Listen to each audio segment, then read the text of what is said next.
So, hello and welcome to this soul session. And today I am joined by the amazing Rachel Carter. And it's Hello. going to be a really, hello, hi, Rachel. It's going to be a really special conversation with Rachel today because her work moves far beyond the surface and is really aligned with our sort of soul circle theme here. And she does work on a beautifully deep level. Rachel is a soul doula, spiritual coach, a healer, and the founder of Eva and Alma, which beautifully translates to life and soul. Is that right? Yeah, I'm doing well. I've done my homework. you have. Thank you, Emma. And Rachel spent more than a decade walking alongside people at some of the most pivotal points in their life, offering support and deep compassion.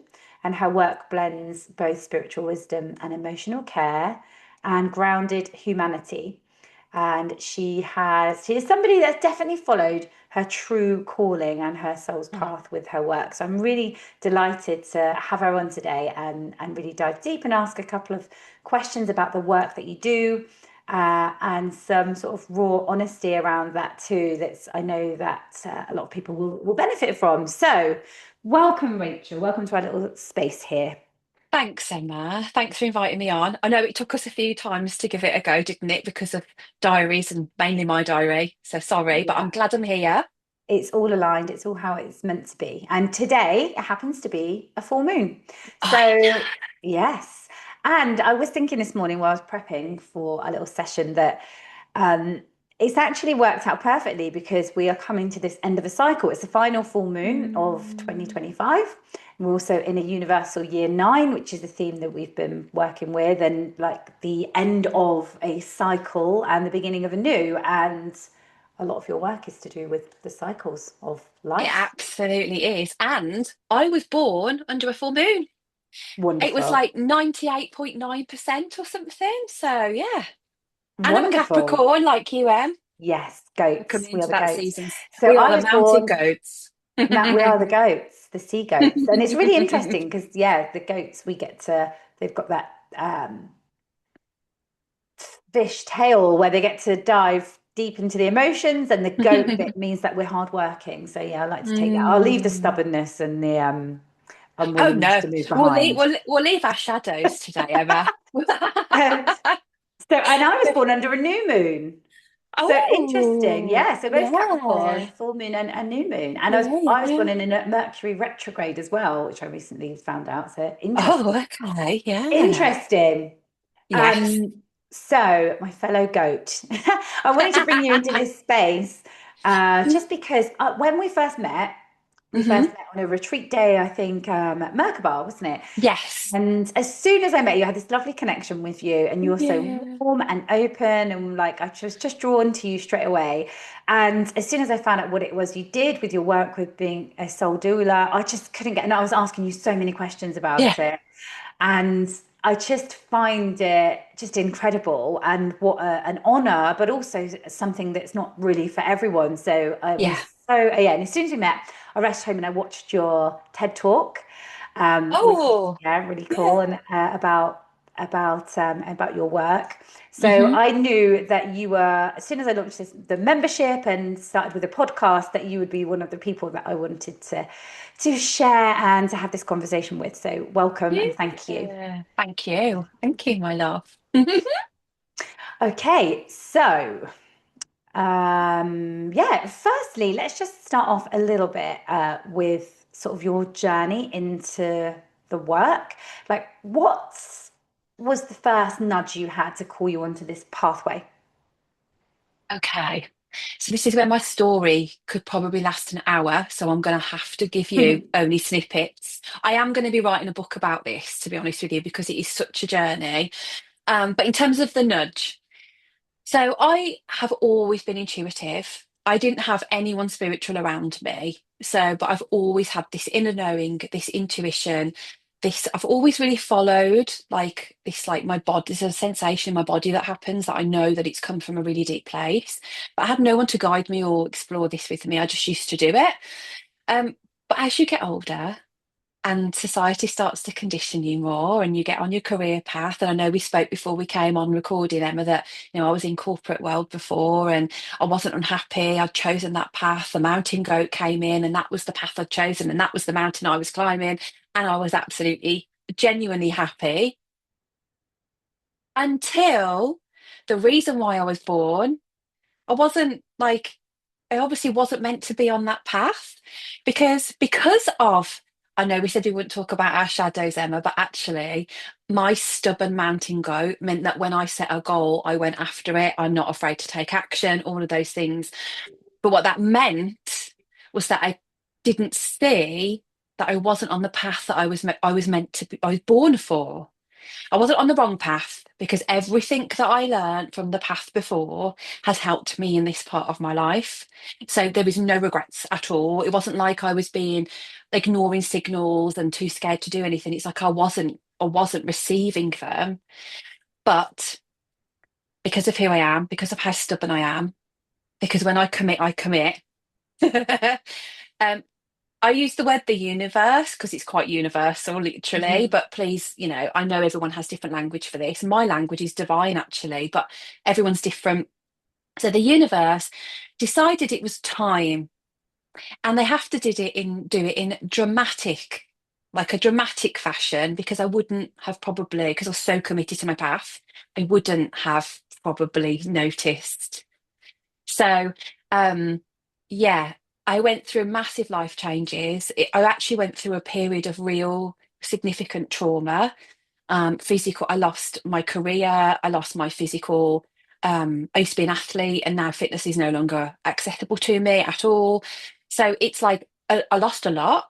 And in that moment, in that period, I learned what health really was. I thought I knew what health was because I was an athlete. I ate well. I took care of myself. I was never stressed. I had a really strong belief system that I believed I could do whatever I wanted to do as long as I put the work in. This is beautiful. And it wasn't deep enough for me. And the universe decided to show me. So literally catapulted me off my path in grand fashion. So I could never, ever, ever go back. I could never look back. That door was closed. Didn't matter how hard I wanted it, because I wasn't born to do it. Now, my understanding of spirituality, there's so many beautiful different understandings and perceptions and all of these things. And I believe there's truth in everything, which is why for me, it's like, what's true to you? It doesn't matter what anyone else thinks of that. But for me, it really feels like I was born with a clock inside, and when that clock went off, that alarm went off, it was like my soul was activated to take the next step. So that was clock number one. It was like, it's time, boof, life went. Yeah. And then something else emerged. When I say something else emerged, I wasn't looking for it though, because obviously my career went. My nan was very unwell. There's a reason why I'm mentioning my nan, because she's a big part of my journey to being a soul doula. My nan was very unwell. She was my hero, like literally my favorite person on this planet. And my safe space. She meant a lot to me. And I lost my career. My nan was ill. I was learning to live with really quite serious physical illness and changes and all of those things. There was a lot going on. And I was still thinking, well, okay, although I've been medically retired from my career, I was only 31 when it happened. So that's, 31 being medically retired is quite a big thing. Yeah. I knew that I could do something. I knew that I had a purpose. So I set up a small business consultancy. So I was supporting small businesses because that was the skill I knew I could transfer over. And I was fully booked and I was really happy. But I wasn't working full time 9 to 5 like we spoke about earlier, Emma. I Yeah. was working at my own pace whilst healing. So I went on my own massive healing journey. Science and medicine took me so far, and I'm so grateful. But there was a lot that they couldn't take me. There was a path that I couldn't go on with them. So then I was going into more the holistic, the unknown, the spiritual, and that's for myself. It was my own personal journey. And the nudge started during my nan's death. But Mm. I didn't know because I was focused on my nan's death. And for me, I call my nan the catalyst. Yeah. So my nan was definitely a catalyst to the whole path unfolding. And So when my nan died, I again did not see my future at all in any shape or form that I was going to be doing this. There is no way that I have manifested this. This is my destiny. I believe they're two different things Yeah, because me I too. never Yeah. once sat there and went, I'm going to do this and I'm going to call this in. It was a path opened, booted onto it. Path opened, booted onto it. That's literally how it went. But my nan was the catalyst for the whole of my Eva and Alma brand. And I Yeah. didn't even know. I had no idea the significance of it. So really, my nan was the initial nudge. Her death was the initial nudge. My health also at the same time was also the nudge. Hmm. That I was meant to be doing something else, but wasn't clearly in my conscious at that point. So that's my initial nudge. There's a lot more I can share, but Yeah. I'm trying, No, I'm trying. just, yeah, I'm taking it in because I totally agree. There's a difference between your manifestations and your Hmm. destiny. Hmm. So yeah, that really struck a chord because yeah, your destiny, there is no calling in or control over that. It's like No. your destiny path it's chosen. So yeah, yeah. And Yeah. the interesting thing that you got booted through those doors, like the universe was Yeah. like, off you go, girl, right in. And you know, your connection with your grandmother as well. I believe that Yeah. our nanas, I resonate with that. God, my nana, Mm. she's like such a big part of my life and Yeah. is an integral part of my spiritual journey too. So it's Yeah. amazing that her was she spiritual as you'd like to call it, or was it just purely the event of her death that put you onto this path? So this is really interesting for me. My nan has probably been one of my biggest spiritual teachers, but without saying a word. Yeah. So I didn't even know that she was spiritual. She never spoke about spirituality. We never did anything spiritual together. We never had conversations about it. When I was a child, what I really loved about her, and these are some of my earliest memories, were the fact that she used to buy me crystals. She also bought me a Bible. She'd buy me different things, but there Mm. was never, this is the path you will. It was almost as if she was giving me information for me to choose which path I go on, but Yeah. without actually having a conversation about it. And it was only in her death, when we were coming to plan the funeral, that her sister said, one thing that's really certain is she's spiritual, but not religious. So can we please not have any religious songs or anything? Which really shocked me because I didn't know that about my nan. She never Yeah. spoke about any of that ever. Um, Also, what my nan taught me was that you don't have to teach or say anything to be spiritual. My nan held what I call a spiritual energy. So, literally, you would walk into her room and you would feel safe, you would feel loved, and she didn't have to do or say anything. Her energy was pure, safe love. You could feel it Yeah. everywhere, and she didn't have to say a word. She didn't have to tell anyone she was spiritual, you know? Yeah. And my nan taught me that, even though I go around talking about spirituality all the time and use that as my my badge of honor. My nan was the opposite, you know. Yeah. She was a very quiet woman who didn't say much. She But just embodied it naturally anyway. her embodiment, 100%, Yeah. and it's that embodiment that brings into the soul doula world, Mm. because we say very little when we're embodying our soul doula energy. And it's my nan that caught, like, I remember my nan's energy when I go into that space. Yeah. Yeah, Yeah. Yeah. yeah.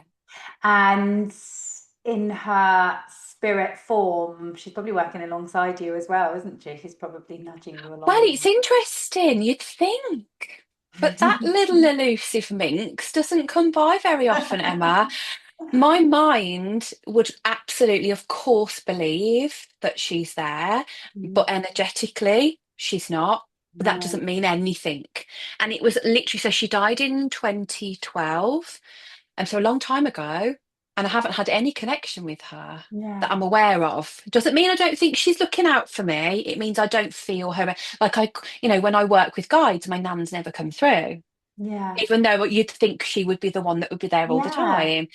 But it was only about 3 months ago, and I went into a deep meditation. I did like a little ritual. I think it was August, September time. And the first time since my nan died, her energy came through. And I Wow. wasn't even calling her because I don't. and it was Mm, very clear. And I was like, oh, mm. so yeah.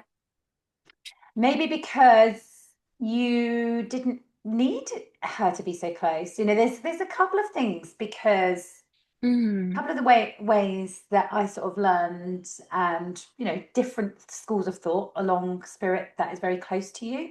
Sometimes your mm, energy is so close to them, you don't really notice actually when them coming through. I know yeah, a it's bit like interesting. in it's not, yeah, I mean, it's not necessarily my experience, but I know when I've done sort of training with mediumship, Mm, and a little bit of investigation into that side of things, mm, that a few people say, in their teachings, that sometimes when somebody is very close to you, and they are so close to you that you can't really notice the difference in their energy unless you really need them to step forward. So I'm mm. not sure, but it's Who knows? it's who knows. But if you had, I mean, obviously you would know if it's her that's sort of stepping forward to you I as well. So would. that's incredible. Yeah, yeah, I love that. What was your question, actually? I think I went off a So, tangent then, Emma. Leave so it enough. well, really, it's just, what made you want to become a soul doula? What was the steps? How Okay, did you find out that was a thing and that was going to be your thing? okay. Very top line. There's a lot more to this. So my nan died.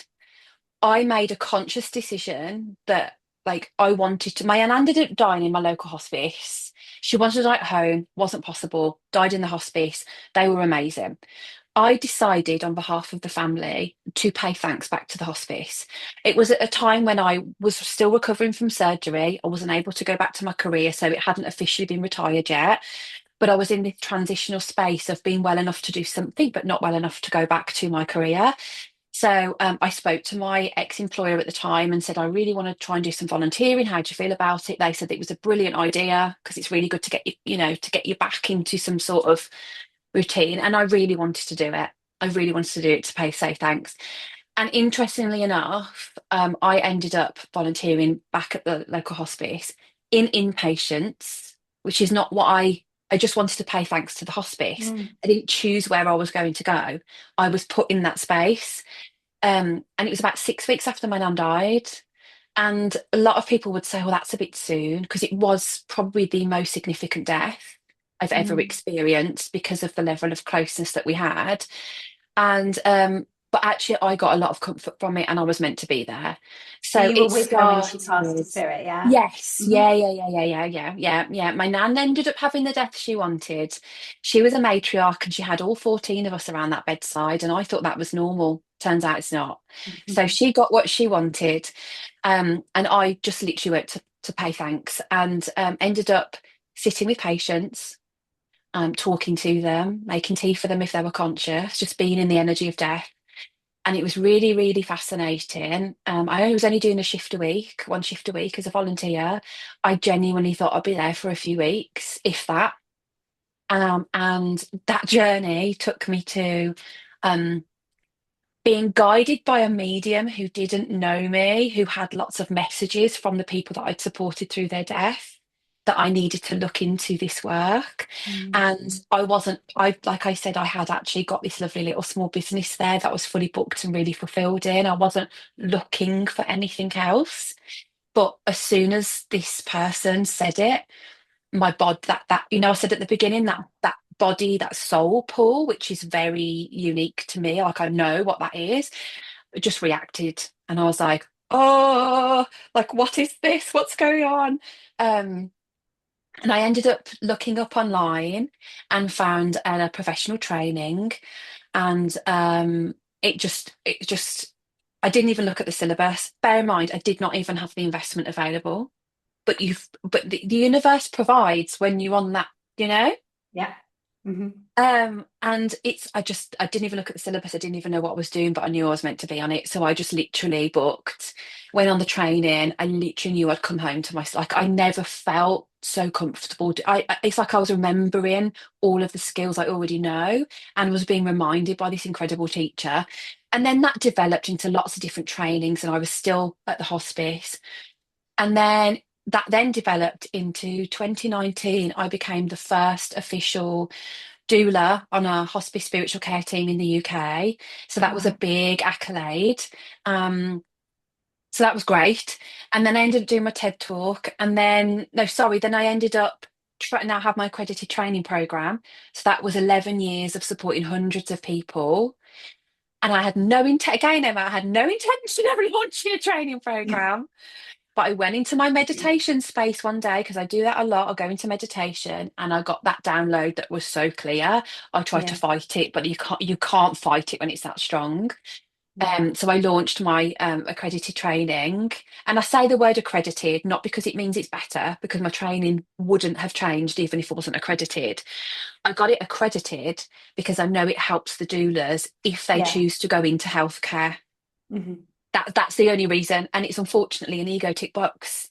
But Yeah. it's important for people to know that it is because it means that they can then say that. But not all my doulas want to go in healthcare and they're not trying to just go into healthcare. That's not the whole point of it, you know? Yeah, but it is a testament and an accolade as well, to your course that you've developed and your training Yeah, of as well. course. So, Yeah, yeah. amazing. Just before we Thank go on to that, you. though, I want to Yes. just rewind a little bit. Yeah. What is, so anybody that's listening, it's like, what Yeah. are they talking? What's a doula? What is it? What That's is a good your point. definition of that word? Just in case anybody's completely new to it, because I know you have birth doulas, and these are Yes. people that are guides and their support. They're not necessarily the primary caregiver or the person that's in charge, but they're a guide. What's your definition? Because that would be Yeah. my understanding. Well, it is exactly that. If they're a Mhm. guide. So, like a birth doula guides the birth of a soul into this world, a death doula, although we're called soul doulas, but that's just the industry term, isn't it? They guide the soul through their death, through their transition to leave their body, this beautiful body that's been gifted to them, in this lifetime. And they leave that, and that's what we do. So, we are trained to hold emotional space. We are trained to hold the energy of death. I've had you're a Reiki healer, aren't you, Emma? Yeah. Hmm. Yeah. So as you know, you feel energy, you hold energy as a Reiki Yeah. healer, you tune into different energies.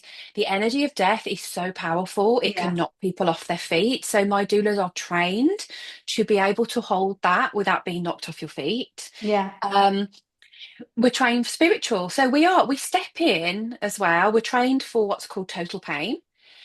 Total pain can show up. It's rare, but it can happen. And my nan experienced that. Total pain is when you've gone beyond the physical pain of death and it's gone into emotional and spiritual pain. And let's be honest, healthcare systems are not trained for that. No. They don't have the capacity for that. And so then there's a massive gap, a huge gap, because in the West, we also look away with death. In Yeah. the West, we have this very unhealthy obsession with death being a failure. It's Hmm. got worse since COVID. Yeah. We look away at like that person's just not, they're just giving up, all that language, or they lost their fight, all of that language, Yeah. which has a very negative connotation with death. Yeah. Death is a sacred transition, and our role as doulas is to bring the sacredness back into death, not to celebrate it.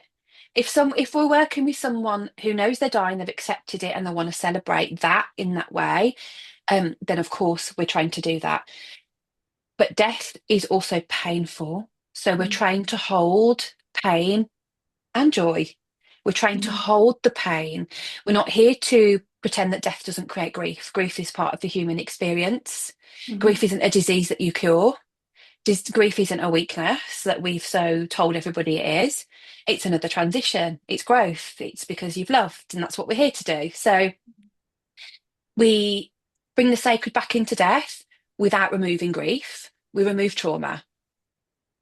Because when Yeah. you acknowledge and face death and your mortality, your grief will never go. It could soften, it could reduce it, but it removes the trauma from that. Yeah. That's unnecessary because we don't hold and talk about death and we look away from it and we're scared of it. And I've heard every excuse under the book. I've heard, but Rachel, you can do it. I just love my life too much. I was like, I absolutely am obsessed with my life. Like, that's just not like being accepting that death happens does not mean that you do not love life. Yeah. I can categorically say that connecting to your mortality helps you live even better. And I know that to be Exactly. fact. Yeah.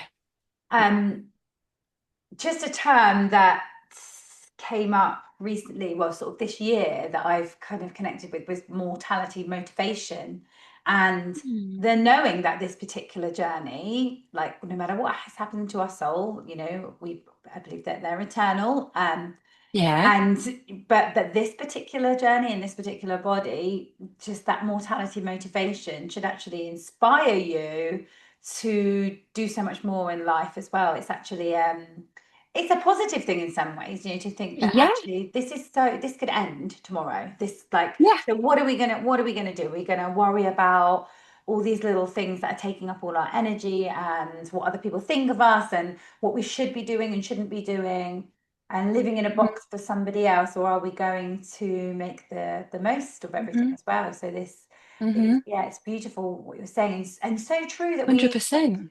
in the West, it is so it's just part of our life, isn't it? It's death, but we're so detached from it. We're so surgically like detached from death in every aspect. It's like, oh no, don't look at Yeah. that, don't look at that, that's not happening. Um, Mm. and actually, the more that we are and like you say, we don't need to be celebrating it, but we're accepting it, and we are taking away that the fear and the like this connotation that it's just this awful thing, that's actually just going to Yeah. happen to all of us. Yeah, 100%. So Mm. to very recap on your question about what do, we hold space for death. Yeah, And we're chosen. So we're not a service that is freely available to everybody because not everybody will want this. We are no, chosen to be in that space. We are the only professional who is chosen to be in that space. Because yeah, don't forget, you've got nurses, doctors, healthcare, carers. They're amazing, but the person who's dying cannot choose who they want in their room. They have no control over that. no, They can choose us. yeah, We are chosen to be on that journey, which means we can go deeper, which means we can connect on a deeper soul to soul level. So we support emotionally, holistically, and spiritually if required. And when we say spiritually, we are trained to remove our spiritual belief systems, keep yeah, them out of the room, and our only focus is to focus on what connects that person to their belief system, whether that's religious, whether that's spiritual, whether it's humanist, whether it's atheist. Like they are still all belief systems yeah, and tick boxes about, well, that person believes that, so this is what we'll do. It's like that goes out of the rule book. We are trained to be fully present and find out what's important to that person and hmm know how to support them through that as they die. So we're and not trained in a particular belief system yeah. at all. That's Yeah. really beautiful as well, because then it's accessible to everybody, and also the people that are experiencing this transition and they know they're going towards their death. They can then, they've got somebody that's perhaps not, somebody that's separate from their family. There's somebody that's separate, that's an impartial person that is Yeah. just going to support them and guide them through it, and just be there with them and guide. That's so Yeah. special. That's so what Yeah. an honor 100%. as well. One of the reasons Um, that's important is because I've worked with many people, mainly younger people, that this happens to, but not always, where they have a terminal diagnosis. And of course, the family are like, keep fighting, da, da, da, it's not time to give up, da, da, da. And through love, the person who is dying wants to show them that they are fighting. Okay. But they know they're dying. They haven't given up. They know they're dying. So if they don't have a space to be able to talk about their death, to ask questions about their death, to have a safe space to be able to share emotions about how they feel about the fact that they know that they're dying, it can create a lot of pain for them as they yeah, die. So the amount of times I've been called in to support someone who is dying, to be that space where they can talk freely and openly and surrender to their death, yeah, and but then go and show their family that they're fighting as an act of love. yeah, That's really important because otherwise, that fighting when they know they're dying, they feel judged, even though they're loved by their loved ones. They feel judged by their loved ones because they're not yeah, giving up. They know they're dying. There is a point of no return. yeah, And they want to accept it and find peace in that. And they want to then move towards it, not pretend it's not happening. Because when you pretend it's not happening, you create total pain. yeah. Well, because So you're we'd fill that resisting, aren't you? void. You're Yeah. resisting that transition, aren't you? Yeah. And there are people that choose to fight, Emma. There are people that Mm. genuinely choose, from an empowered point of view, to fight until their last breath. And that can be extremely painful to witness. But that's again where we come in to hold that. Yeah. So, yeah, yeah. Wow. So your what would be like the responsibilities? So say if you had to join your job description form, what are your key responsibilities? So do you offer, are you counseling people about the past? Is this just whatever they need? So are you counseling people to let go of the past? No. Are you okay? Sorry, go on, go on, go on, go on. No, you go. Yeah, just Um, I wouldn't say we're counselling people, mhm. because then we're telling people what's important to them. So we're not telling people anything. It's slightly different to the life stuff that I do, where I'm coaching and advising and all of those things. As a soul doula, it we have this is where the spiritual element comes in. We all have different spiritual gifts as soul doulas. I don't train my doulas and tell them what gifts they have. They discover their gifts on this path as they go through the training as to what part of this they do the work in. I can only talk for myself, is that one of the gifts I have is I can walk in a room, I call it the golden thread, and I can walk into the room with someone that's dying and they will literally just release everything. They just start talking, haven't even sat down, and all of their secrets, all of their wounds, everything just comes up. And all I have to do is sit and hold Yeah, it. that's beautiful. There's Yeah. no telling anyone to let go. There's no tell like they're letting go, they're dying. So they just do it automatically. Yeah. No, just wondered if you have like certain Yeah. people that are holding on to things that they, that have happened in their life, or anger or stuff or resentment, or Yeah. like the things that Yeah. they want to forgive, but they don't know how to Yeah. make things a little bit easier for them and like Yeah. to accept peace. But that just happens naturally, does it? It happens naturally. Mm. And if somebody does say, I want to do this because I have this regret, how do I do it? In my life role, we'd work very differently with that question. Mm. Yeah, yeah. In my death role, we work with, I don't I don't tell them what to do. I don't advise them. I don't give them advice. There's a way our energy switches for them to do it. Mm. We hold the space. And I know that sounds super woo, which is why it's really hard to explain until you're in it. But this is where I'm talking about holding the energy of death. Yeah. It's like you hold the energy because they are going to do it. Hmm. Like Yeah. they just need the space to be held so that they can. And they all, I've never had a single person that I've supported that I've ever had to tell them what to do, because their Yeah. soul has got to that point of that wisdom that sometimes hasn't even happened in life. Their soul starts leading, Mm. you know, their soul knows what to do. They don't need Yeah. coaching on the deathbed. Totally different, Yeah. totally different. And are you Um, there to work with the families and loved ones as well, or is it yeah. purely you are there for the person that's transitioning through death? If the person that's transitioning through death wants me to work with them, my whole ethos is supporting them. If during that support they make it very clear that my support has to go to their loved ones, then my support goes to the loved ones, because that in turn is supporting them. Yeah. There is another way round. I had a doula client, probably the last one I had, before, well, it wasn't, I was still teaching. I do occasionally do hands-on, but not as much. Um, this wonderful person who was really close to their mum, and their mum was dying at home and they wanted to be there, but they were terrified of being there. Mm. And they came to me and said, I don't need support for my mum. I need you to help me be there. Yeah.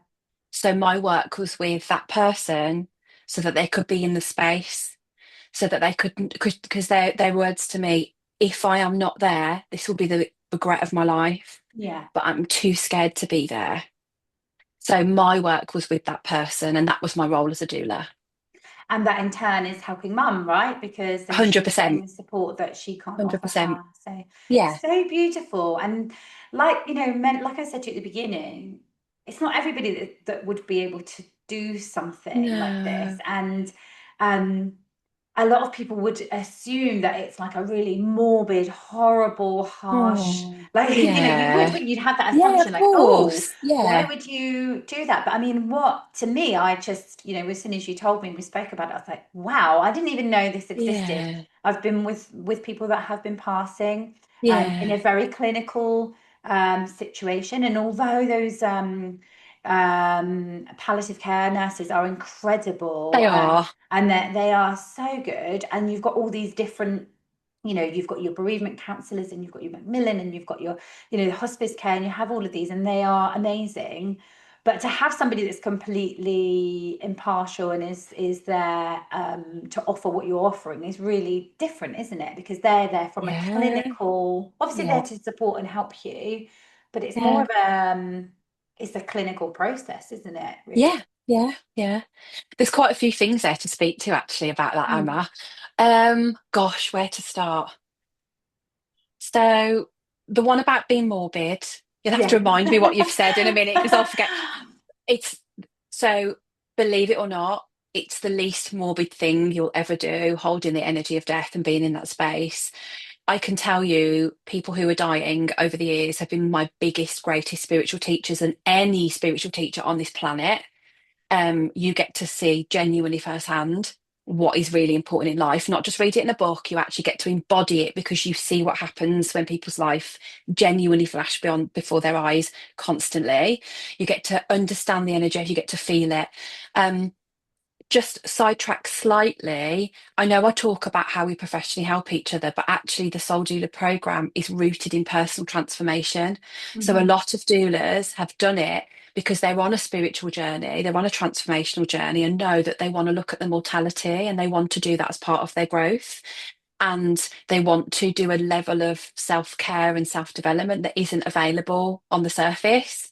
So they come into the program and for that reason alone, and then they have them become the soul doula for their loved ones on their journey. And that enough for them was worth more than the training, let Yeah. alone the professional qualification. So that's just a little sidetrack. This isn't just about being professional. The next one is palliative care. This is amazing. I worked with them for years. Honestly, I still have them. I still have a couple that are in my life as friends. And I didn't even know this. Did you know in all of the nurses training, because they do degrees now, don't they, nurses? They have to do a lot more training. They have 1 hour on death. No. They have 1 hour of training on death. And then we give all of our death, help me, my loved one's dying. They're not equipped for it at the level that we think they are. No. It's not fair on them. It's not fair on the dying. Their nurses are normally there to save lives, which is why they only get 1 hour of training on death out of their Yeah. whole education, which means they're not. That's fascinating and shocking. It's both. And it Yeah. means they have to hold a lot that they're not equipped for, emotionally, physically. But you're right, they're not there to do that. They're there to do the clinical stuff and they're Mm. incredible. Palliative care nurses get other training on top of that, obviously, because they're specialising in that. But they're not there to take on the deep emotional role. They're not there to offer the spiritual support. They're not there to work soul to soul. They're not that Mm. they don't have the time. They're not there. And I remember years ago when my one of my friends who I used to work with, she was a palliative care nurse. She turned around to me one day and she went, I can't do what you do. I don't know how you do it. And I was like, what? But you do it. She was like, no, you go to a level of connection that I can't go to, and I Mm. would never be able to do it. Yeah. And that really opened my eyes because I just thought we were all colleagues and that I was just like slipping in, Yeah. just to help a little bit. But actually, we actually are very different. Yeah. They are incredible and they shouldn't be given everything to deal with. And I'm Hmm. also passionate about protecting the healthcare system for that because we Yeah. as individuals have tried to pass death into an overburdened healthcare system that that shouldn't be given that responsibility. No. No. So So when you're how looking at it would, from that, it's a yeah, different way. completely. Are you, so just out of curiosity, how many people have you been with in death? I haven't counted, but it'd be hundreds. Yeah. Yeah, I haven't. I obviously haven't counted, but yeah, hundreds. It's Yeah. only because I know, I've known midwives when they're like, I've done 125 births, and it's like this, they have like how many, Yeah. but then it's like it's something obviously they're proud of as well, and something that you should be proud of too. These like so many like that, and is there some commonality? Is there a commonality that you have seen with with every death? Is there something that is every single person different, or is a commonality you notice with most? Okay. So, okay.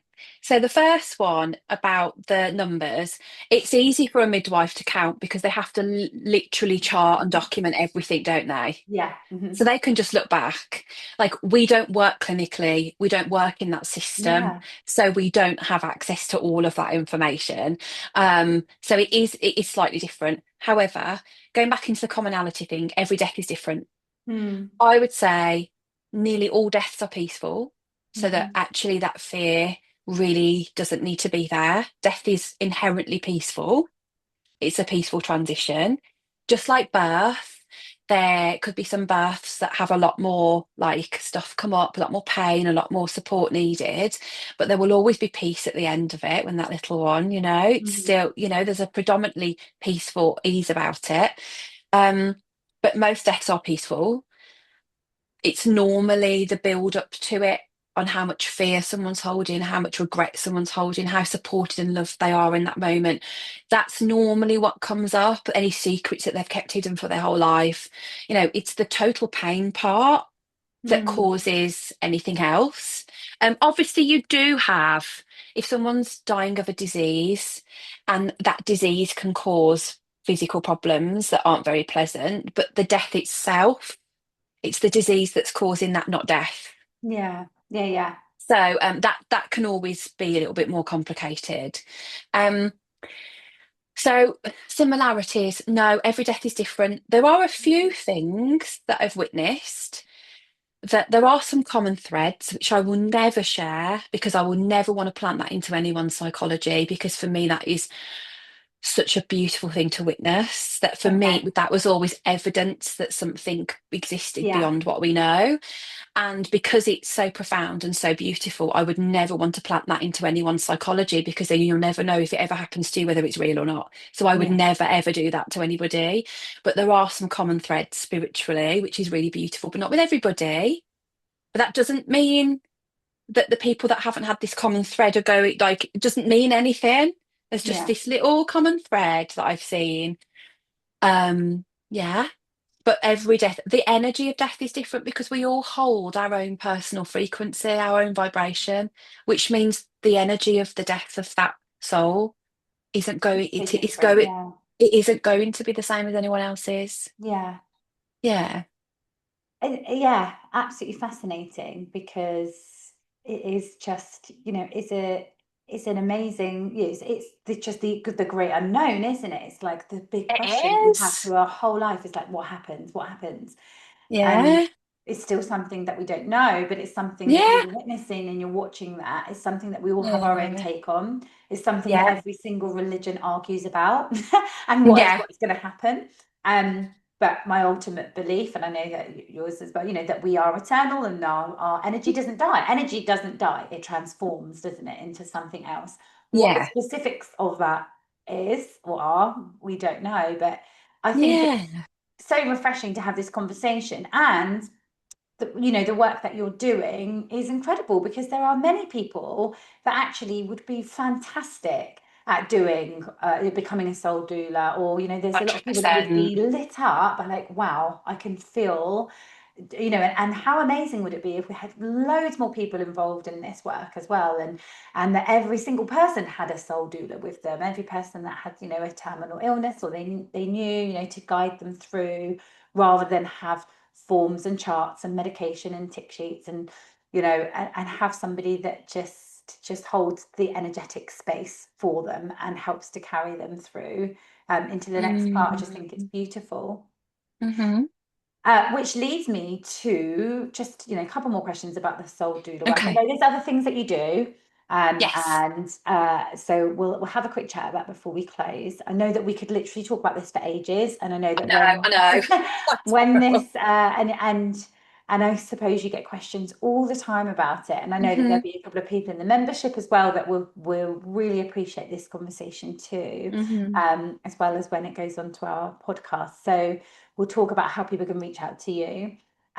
But if somebody was thinking about training in with you in becoming a soul Hmm. doula, what would be the main attribute or the main thing that they need to have, the main quality that somebody needs to have?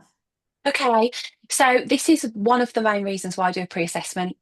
Mm, So to be able to even qualify to go onto the program, there's a pre-assessment. It's nothing scary. It's not, you're not being marked. But that pre-assessment draws out whether you're actually ready to go on this journey. mm, And really, there are main qualities are A, it doesn't matter what your background is. You don't have to be a healer. You don't have to be in this work at all.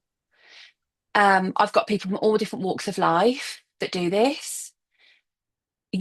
My main, for me, it's calling out whether this is a calling or an ego thing. mhm, And for me, because Soul Doulas is a calling, this pre-assessment for me pulls out whether you're being called and that this is the right path for you. Because I have a responsibility that I don't want anyone to join the program because it's not their calling, they struggle because this is deep work. mm, And so that pre-assessment is there to help the person filling the pre-assessment in to know deep down whether it's the right path for them. If fears come up and they know it's the right path, I'm here to hold that. But there's a difference. The second one is, and I've turned quite a few people away for this, is I want to know, and I'll know when people aren't telling the truth, that if someone's joining the program, they're not joining it to get this qualification to then go and preach their own belief system to other people on the deathbed. yeah, mm, I am fiercely passionate and protective over that because that is what currently happens. That's yeah, what we're missing. I will not, that it's not a safe space to do that as a soul doula because that is not how we're trained. And I'm not, you might listen to this and think, okay, is that religious people that do that? It's actually not. no, I've turned down, I love Buddhism. I love Buddhists. I'm a Zen teacher. Like it's a beautiful belief system. Um, but if you come to me saying, I just want to go and sit at the bedside to tell everyone how amazing Buddhism is, and when you die, you cannot be a soul doula, you know? Or whether that's your spiritual belief, whatever that is. It doesn't matter how beautiful and full of love it is. Because let's be honest, for me, I love hearing everyone's belief systems. Every single belief system has a truth. And for mm, me, I love it. I will like, for me, they're all just different interpretations of a truth. And that's why I get so annoyed when people fight over it. yeah, Because there's no need. Like, they're just beautiful interpretations. And the one thing that connects every single belief system is love. yeah, That is it. So it's that. So I am fiercely, fiercely protective and passionate about spiritual support at end of life because that is where the massive, massive gap is. And I think, to be honest with you, as we move more and more away, as generations are coming through, less people are turning to religion, which means when those people go on their, let's say, old age natural death journey, their spiritual needs will be failed mm, yeah, because the system doesn't currently support it. Not at the level it should be. Doesn't mean there mm, aren't at all, but not at the level it should be. And one of the main reasons that I'm doing this work, that I know why I'm being called to do this work, is for that reason, because spiritual pain is real and spiritual pain is being turned away yeah, unless somebody has a very tick box belief system. And even then, still being failed. mm, Because if you're tick boxing people, you aren't actually learning and understanding what is actually important to them about their belief system mm, because you're ticking a box and you're coming from here. yeah. So So, that yeah. is one of the main qualities for me. It doesn't matter what you believe. The ability to put it It's away the and ability to focus on the check one. yourself and Mm, you get it out of that room, you yeah, know? It's that. Yeah. Yeah, And you have yeah. to do a lot of work on yourself to get to that point. And it's surprising how many people think they've done a lot of work on themselves and then get triggered at that point. So yeah. Mm. Yeah. Yeah, because then because I suppose it then confronts and challenges their own death journey as well, A you know? hundred So it's percent, of like, course, I get it. yeah, Yeah. I can, yeah. So having the ability to be able to just hold your own beliefs to yourself and hold that space purely for that other person and that whatever their beliefs are and And but move this is on. what the training's about. You don't have to be perfect at that. You don't Yeah, have to come already at that point. This is the training. This is what I'm guiding people, part of the training of what I guide people to do. Yeah. yeah. Amazing. So how long is your training? It's 6 months. Six So it's a months, 6 month lovely. training program. It's actually, because for the accreditation, I had to sort the hours out. It's around 236 hours of training, which is the most, I'm trying to think of the word. My lady brain's kicked in, Emma. There's, from what I understand, there's no other end of life doula, death doula training program that gives you that level of The depth of most sort training of in terms of the comprehensive, hours. yeah. Yeah, that's it, comprehensive. So I am asking a lot of you Yeah, because my soul doulas are incredibly powerful spiritual people that are here to bring a lot of light into death and to support death to be sacred again, which yeah. means that there will be a lot to do. I Hmm. don't mean it in an overwhelming way. My program's not been designed to be overwhelming. Nobody has ever come to me and gone, "This is too overwhelming, I can't do it." I've managed to get that 6 months with about the right capacity. You don't have to give it your day job to be able to do it. There's a lot of Yeah, support for that. Um, but it's 6 month training program. I have had the odd person want to extend. There is an extension option at the end. If somebody hasn't quite finished or they need a bit of it, like a couple of months extension or something, that is always an option. But yeah, 6 months. 6 months seems to yeah, be about right amount of time. It is yeah, online. The reason why it's online is because it's internationally accredited, because I didn't want to limit it to, this is a sole calling, not limited to a UK healthcare service, you know. mm, We're not trained to just, we don't fit in the system. We're meant to be different. That's the whole point. So we're trained to be able to complement the system, and then we're trained to be outside of the system. So wherever that person's I needs us. yeah. Um, but so we complement the system. So 6 months, I've gone off on a tangent again, Emma. Six It's all right. months. 6 months, yeah. Yeah, I'm online. online. So it's online because it's international, which means every country has their own system. Hmm. Every county in the UK has their own system. So it's impossible. So that's not what this is about. And like this morning, I'm excited because I've literally just had my first doula in Bermuda, and I think Wow. I feel so cool because Bermuda's obviously really cool, and the fact if she doesn't call herself the doula in Bermuda once I she's know that went graduated, I'll be straight to so my head as well. yeah, I'm so disappointed. That's the The first thing I'm going to Bermuda say to her. doula. I Yeah. love that. So Wow, yeah. and So it's such a small island as well. Like I can imagine that there's not many people that are doulas in Bermuda. So no, she can there's be not the Bermuda doula. exactly. And interestingly enough, her background is law. She's a lawyer. Yeah. So she creates wills and things like that. That's her background. And Mhm. obviously, as part of the training, you learn how to create death plans, not wills, death plans. So she has this vision to offer all of that with her law background and everything. So Yeah. yeah. So that's Beautiful. why it's online. So I'm not Yeah. restricted, but you get 2 lives a month as a group, small group with me.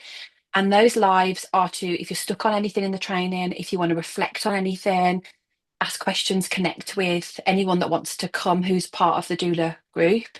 They're Hmm. not mandatory, but they are recommended. But you Yeah. just know that you will be supported basically from me Yeah. live 2 times a month. And that always seems to be enough. Yeah. And also, yeah, to sort of process anything that they're experiencing or they're going through as well, like with like minds, because I can imagine it's so it's quite a niche job, isn't it? It's quite It a is niche role to niche. have, isn't it? Yeah, it's lush Amazing. though.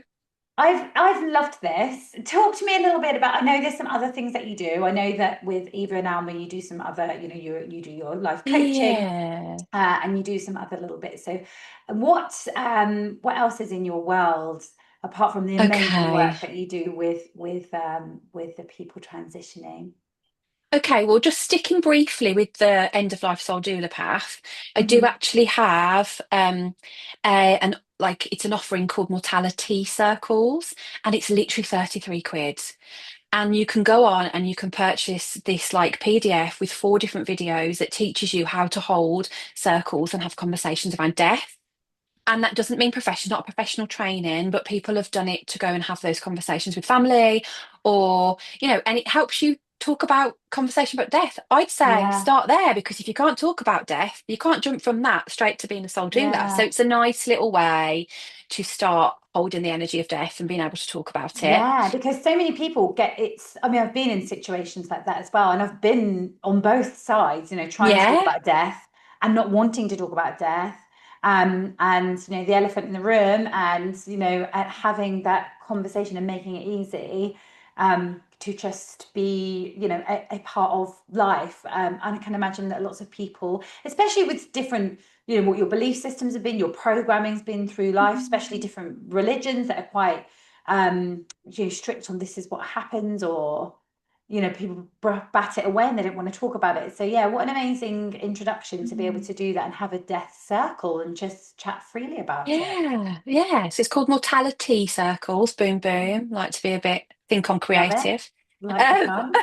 but then in my life work, so obviously Eva and Alma is my brand. So the Soul Doula program is a program within the Eva and Alma brand. Mhm. So Eva and Alma means life and soul, and I say it's where life meets soul. So it's for anyone on the path of living a soul-led life. And to be able to do that, to really be able to follow that, you have to heal the relationship between your mind and your body because so many of us are living still through our minds and not connected to our body, which is what houses our soul. It's really where we get our intuitive like nudges, our wisdom, all of Yeah, those things. And when you are disconnected from your body, and Emma, I'm going to be honest, it's what breaks my heart the most in this life, particularly for women. We are conditioned to hate our bodies. yeah, And if you hate your body, how can you be connected to your soul? yeah, It like you can have 100%. nudges of intuition, but are you really leading a soul-led life if you hate your body? Yeah, Impossible. It's actually impossible. And that's yeah. that's normally the gateway that's blocking it. So I offer, so there's lots of things in my Eva and Alma stuff, but however, I'm focusing only at the moment. We were talking earlier about there's so many things we do and I love all of it. I'm having to focus on this only. So mainly through somatic movement, yoga, meditation, spiritual life coaching, energy healing. I blend all of those tools to create programs and retreats. So the entry is my online yoga program, which is only 44 quid at the moment. It was like over 100 and something pounds. And it teaches you the roots of yoga, the roots, not the Yeah, fitness, stretchy, bendy, wendy, which is amazing, by the way. Don't we all want to be a bendy wendy? Let's be honest. But that's actually not what the roots of yoga no, is. So if you either are a complete beginner or you've done yoga, quite physical, and let's be honest, there's not a yoga teacher on this planet that can teach you the roots of yoga in a 1 hour yoga class. That's not the yoga teacher's fault. It's literally impossible.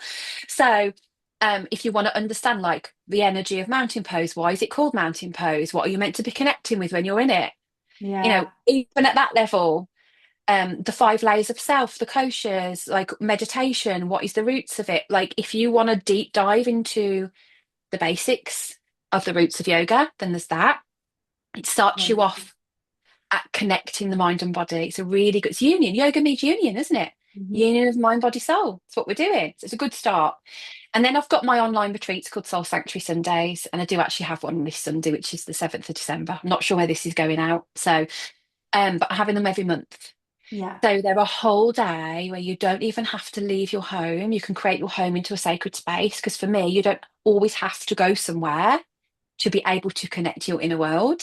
yeah, I So I love love that. teaching people how to do it in their own homes. And they are like whole days transformational retreats. So we start with somatic intuitive movement. Don't think exercise, think connecting to your body and listening and observing sensations as you move. And it's uplifting and we move stuck energies and it's just beautiful. It's cameras on, small intimate group. It's as if we're in person together. So it's not just sat watching me perform on a screen. You're doing the work. Yeah, Like that's the difference. And we're very connected. We have a sacred circle. So I share soul prompts and we do meditations and we really connect and I ask you things from your soul. I get you to connect to your soul and we do that in that space and then that stuff can come out. Then we have lots of breaks, we have huge integration breaks, and then we come back for meditation and then we do restorative relaxation on the night and roll into bed. Some people do it in the pajamas. I love it. Beautiful.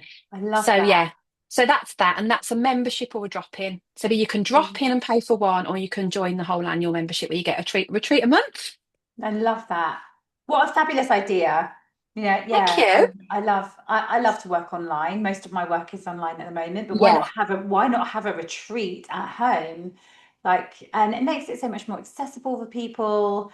They can have that connection, but don't necessarily have to leave their home. So yeah, one that's just such a great idea. I love that. I'm going to I put love it. all of your contact information for people that want to reach out to you and talk to you. Thank you. Tell us about your social media. What's the best way to get in contact with you? What's your pages? Yes, so Instagram is where I show up, and Eva and Alma. So it's Eva underscore and underscore Alma is my brand account.